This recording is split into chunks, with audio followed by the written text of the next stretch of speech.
오늘은 출애굽기 39장 말씀 통해서 축복받는 일꾼의 자격이라는 제목으로 같이 은혜 나누겠습니다. 이 출애굽기 31장의 이 성막 본체 제작으로부터 시작된 이 성막 건축 작업이 39장에 이르러서 출애굽기 39장에 이르러서 마침내 종결되고 있습니다. 그리고 이 성막 건축의 두 주역이었던 이 부살렐과 오홀리압을 위시한 수고한 모든 일꾼들이 그동안의 모든 경과와 결과들을 건축의 총감독이라고 할 수 있는 모세에게 보고하는 장면이 소개되고 있습니다. 그 중에 오늘은 이 성막을 준공하고 성막 각 부분의 성물들, 품목을 확인하는 장면이 나오는 이 32절에서부터 43절까지 말씀을 통해서 은혜 나누도록 하겠습니다. 이 부분에는 이 성막의 각 기물들을 조립하기 직전에 이 마지막 단계를 점검하는 그런 내용이 나옵니다. 따라서 이 본문에는 이 성막의 각 구조물들에 대한 지금까지의 내용이 계속이 반복이 되는데 세 번째 반복이 됩니다. 즉 첫 번째는 모세가 시내산에서 하나님으로부터 받은 이 성막의 양식에 대한 내용이 출애굽기 25장서부터 28장까지 나와 있고요. 그 다음에 두 번째는 이 부살렐과 오홀리압이 지원자들과 함께 성막의 각 구조물들을 만드는 내용이 출애굽기 35장 1절서부터 39장 31절까지 나와 있고, 그 다음에 이제 세 번째가 바로 오늘 여기 본문의 내용입니다. 자, 그렇다면 어째서 성경에는 이 성막 건축과 관련된 이 성막의 각 기물들이 이렇게 세 번씩이나 반복되고 있을까? 그 이유는 대략 두 가지로 요약이 될 수 있는데, 첫째는 뭐냐면 성막이라고 하는 것은 하나님께서 모세에게 명령하신 것과 단 한치의 오차도 없이 정확하게 만들어졌음을 보여주기 위함입니다. 사실 이 성막 건축과 관련해서 반복해서 기록된 내용을 보면요, 이런 사실은 아주 명확해집니다. 그 다음에 두 번째 이유가 뭐냐면 하나님의 계시에 한치의 오차도 없이 이 성막 건축에 최선을 다했던, 정성을 다했던 그러한 헌신자들, 이러한 헌신자들의 수고와 열심을 대대손손 알리기 위함입니다.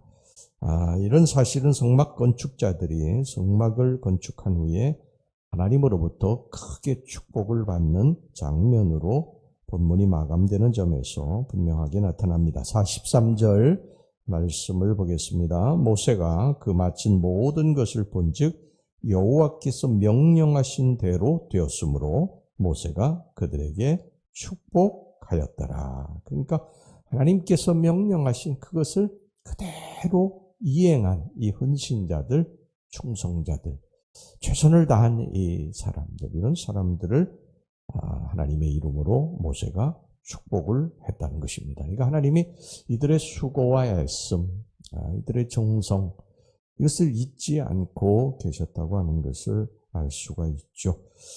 자, 오늘 이들의 이제 좀 삶을 살펴보도록 하겠는데요. 첫 번째, 이들은 부지런한 일꾼들이었어요. 하나님이 세우신 일꾼들은 정말 부지런한 사람들이었습니다. 32절 보겠습니다. 이스라엘 자손이 이와 같이 성막 곧 회막의 모든 역사를 마치되 여호와께서 모세에게 명령하신 대로 다 행하고, 이 성막 건축의 명령을 받은 지원자들은 불과 5, 6개월 만에 이 성막 건축을 완료를 했습니다. 이스라엘 백성들은 주전 1446년 1월 4일에 출애굽을 해가지고 2개월 후인 3월 15일에 시내 광야에 도착하게 됩니다. 그리고 10개월 후인 출애굽 2년 1월 1일에 이 성막이 준공이 됐어요. 이 기간 동안에 모세는 두 차례에 걸쳐 40일간씩 금식하고 하나님께 율법과 이 성막 건축 양식을 계시받았습니다. 이렇게 본다면 이스라엘 백성들이 광야에 머물며 성막을 건축한 기간은 길어야 5, 6개월 정도밖에 되지 않습니다. 연장이나 재료 이런 것들이 풍부하지 못한 이 광야에서 어떻게 이렇게 짧은 기간 동안 성막을 건축할 수 있었을까? 그것은 바로 성막 건축을 위해서 최선을 다한, 정말 정성을 다한 그러한 헌신자들이 있었기 때문입니다. 이들은 자신의 일보다도 성막을 짓는 하나님의 일에 더 힘을 쏟았습니다. 이게 눈만 뜨면 이 성막의 현장으로 달려가서 성막의 일에 하루 종일 매달려 헌신했던 것입니다. 하나님의 이들을 잊지 않았던 거예요. 이들의 헌신, 이들의 애씀, 이들의 수고, 노고 이것을 잊지 않았던 것입니다. 여러분, 우리들이 이 땅에 살아가는 삶의 목적, 이것은 우리들이 육신을 잘 먹고 잘 살기 위한 것이 아니에요. 성경에 보면 우리들이 이 땅에 살아가는 목적, 우리들이 숨을 쉬고 호흡하고 살아가는 목적은 딱 하나님이 규정하고 있어요. 그 뭐냐면 하나님을 찬송하기 위함이다. 하나님께 영광을 돌리게 하기 위함이다. 우리가 하나님께 영광을 돌리고 최선을 다하게 될 때, 하나님을 찬송하며 살아가게 될 때 하나님이 우리들의 삶을 책임지시는 것. 우리가 우리의 삶을 위해서 이리 뛰고 저리 뛰는 것이 아니라 하나님의 영광을 위해서 하나님의 일을 최선을 다할 때 하나님이 우리들의 삶을 책임지시는 것. 이게 우리들이 피조물된 삶의 목적인 줄로 믿습니다. 이 원칙을 우리가 꼭 기억하시고 살아가면 하나님이 우리를 축복하실 것입니다. 43절 말씀 다시 보겠습니다. 모세가 그 마친 모든 것을 본즉 여호와께서 명령하신 대로 되었으므로 모세가 그들에게 축복하였더라. 우리 성도들이 축복받는 비결입니다. 그 다음에 두 번째, 이들은 지식과 지혜를 겸비한 일꾼들이었어요. 33절에 41절까지 보면 이 성막의 각종 성물들과 여러 기물들의 품목을 기록한 이 본문 내용은 하나님께서 시내산에서 모세에게 알려준 그러한 성막의 식양하고요, 한 치의 오차 차이가 없습니다. 철저하게 그것을 맞추어서 성막을 제작을 했습니다. 여러분, 하나님의 일꾼은 이와 같아야 됩니다. 하나님의 전을 향한 열심 매우 중요합니다. 주의 일을 하는데 하나님을 향한 최선을 다하는 것, 정성을 다하는 것 굉장히 중요합니다. 그러나 이걸 하나님의 뜻을 명확하게 깨닫는 지혜와 지식이 거기 겸비되어야 된다. 열심만 있고 지혜와 지식이 부족하면 자칫하면요 잘못된 신앙에 빠질 수 있어요. 여러분, 지금 통일교, 신천지 거기에 그 매달리는 그 수많은 사람들이 있잖아요. 이게 이단인지도 모르고 그 잘못된 열심만 가지고, 그들의 열심은 사실 우리하고는 비교할 수가 없어요. 그리고 막 생명까지도 내놓고 그렇게 달려들지요. 근데 이게 그들은 열심은 있는데 이게 잘못된 신앙인 거예요. 잘못된 신앙. 그러니까 멸망의 길로 그게 가는 것입니다. 그래서 우리가 열심은 최선을 다하지만 이게 올바른 신앙으로, 바른 가치관으로 하나님께서 말씀하신 그것과 차이가 없이 우리가 신앙생활을 해야 된다고 하는 것입니다. 은사를 사모하는 열심만이 있죠.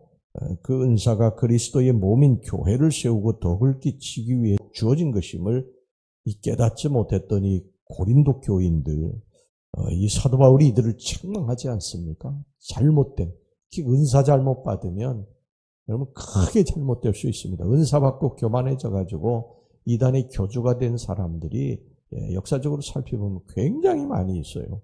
이게 잘못된 열심인 것이죠.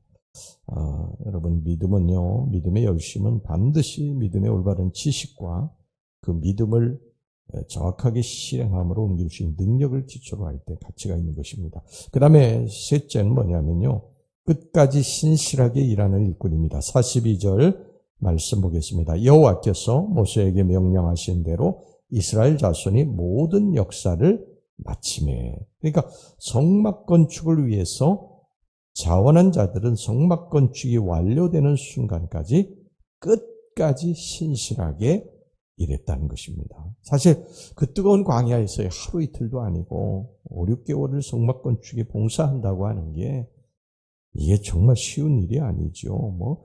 여러분이 광야에 가보면요, 제 말이 실감이 날 것입니다.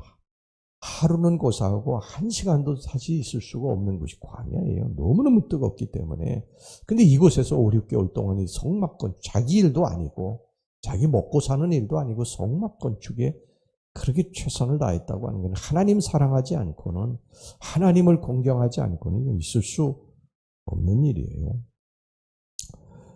그렇기 때문에 이들이 성막 건축이 완료된 후에 하나님으로부터 신실한 종이다, 축복받은 줄로 믿습니다. 여러분, 주의 일을 할 때 이런 신실한 사람이 필요합니다. 처음에는 열정적으로 매달렸다가 조금 힘들고 어렵다고 그래서 투덜고 되고 원망하는 사람이 되면 안 됩니다. 여러분, 하나님은 끝까지 충성하는 사람을 축복하시는 줄로 믿습니다. 사도 요한 당시에 에베소 교인들은요, 굉장히 많은 믿음의 장점들을 가지고 있었어요. 그러나 성경에 보면 처음 사랑을 버렸다, 이렇게 말씀하고 있지 않습니까? 여러분, 데마라고 하는 사람도요, 처음에는 바울을 쫓아다니면서 얼마나 열심히 했습니까? 그런데 나중에 세상을 사랑하고 세상으로 빠져가지 않습니까?